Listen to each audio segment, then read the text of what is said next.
大家好，我是陈千基。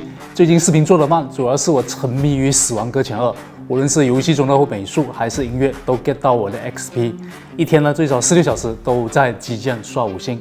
这游戏在我这段时间的体验下来 ，PS5 版本用77英寸的电视正好合适，65呢就太小，85因为游戏原生分辨率问题又不够精致。另外呢，因为游戏模式的色彩我比较讲究和原片还原尽量一致，我呢是用索尼77A80E1来玩的。最近它呢降价到了1.4万左右，77的 OLED 性价比极高，加上索尼流媒体的便捷性和游戏模式色彩的准确性，用下来呢其实我很满意，所以我决定将这台索尼77A80E1的游戏效果给大家分享一下，同时呢我会将它使用上的一些优点和缺点都说出来。为什么我一直都推荐用 OLED 电视来玩游戏？如果和 LED 等背光电视对比，可以非常明显的看到，普通液晶电视在物体的细节和物体的真实感都远远不如索尼 A80E1。A80E1 的石头质感以及细节都能全部保留得很好。如果是暗场景这样的环境，液晶电视的灰白感就会更加的明显。OLED 面板的 A80E1 呢处理得非常好，没有任何灰白现象，看起来也就格外的舒服和自然。接下来我给大家分析一下77A80E1究竟强在哪里。作为 OLED 的一员，清晰度上，弩哥脸部的小毛孔都非常清晰，脸部的纹路细节纤毫毕现。肤色上与普通液晶电视对比，可以看到液晶电视的肤色并没有 A80E1 表现的那么像真人。A80E1 的色彩呢，你会看起来跟真的人物一样，痘痘以及脸上的柔润感都很逼真。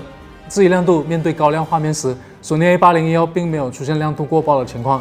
虽然现在新手都喜欢将亮度数据摆在嘴上，但我这里真的想骂人。画面亮度的准确性是要比虚假的高光亮度更重要的。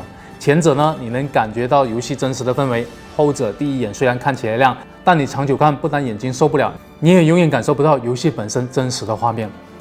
这里很明显，77A80E1将画面的光影都表现出来。这时我们加入普通液晶电视进行对比，液晶电视虽然拥有着更高的亮度，但是对高光部分的处理显得很差，出现了亮度过曝，而且呢，面对阴影部分则是出现了发灰的现象。A80E1 呢，作为 OLED 则不会出现任何这种情况。暗场方面 ，A80E1 的暗部对比度很高，层次感分明，对于光线照射到的部分会亮得起来，而对于逆光且被遮挡的部分时，也非常的通透深邃，不会出现死黑的情况，但也能让你感觉到黑位的纯净。如果此时你再来和 LED 背光电视对比一下暗场画面，液晶电视呢则是出现了死黑且有点灰白的迹象，而 OLED 面板的 A80E1 暗场是很自然舒适的。所以你光看参数其实没用 ，OLED 和液晶依然有不可跨越的鸿沟。当然，我刚才说的这些呢，其实只是 OLED 面板的优势，而作为索尼 OLED 自己的优势，也是我很难替换掉这个品牌的原因。在色彩方面，索尼 A80E1 的天空、草地、岩石的色彩，都真实还原了现实世界中的颜色。和别的品牌 OLED 对比，在索尼的游戏模式，你不需要任何调色都可以简单。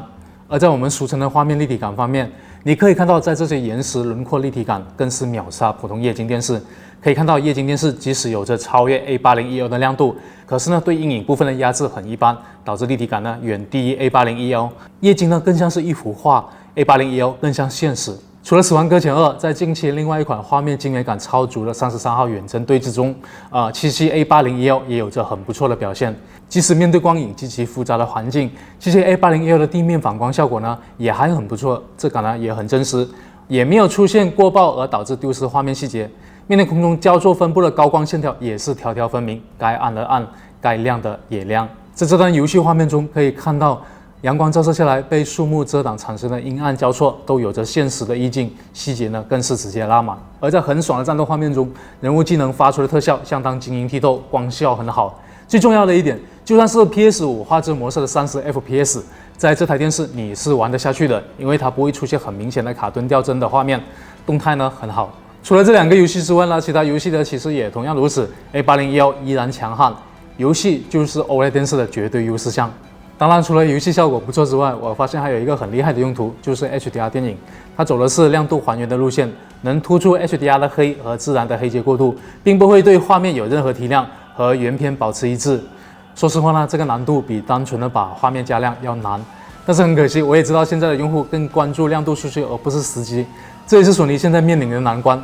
消费者呢只喜欢看起来越亮越好，而不是亮度的准确性。另外呢 ，SDR 就没有什么好说了。SDR 呢很多机器包括液晶电视都有不错的表现。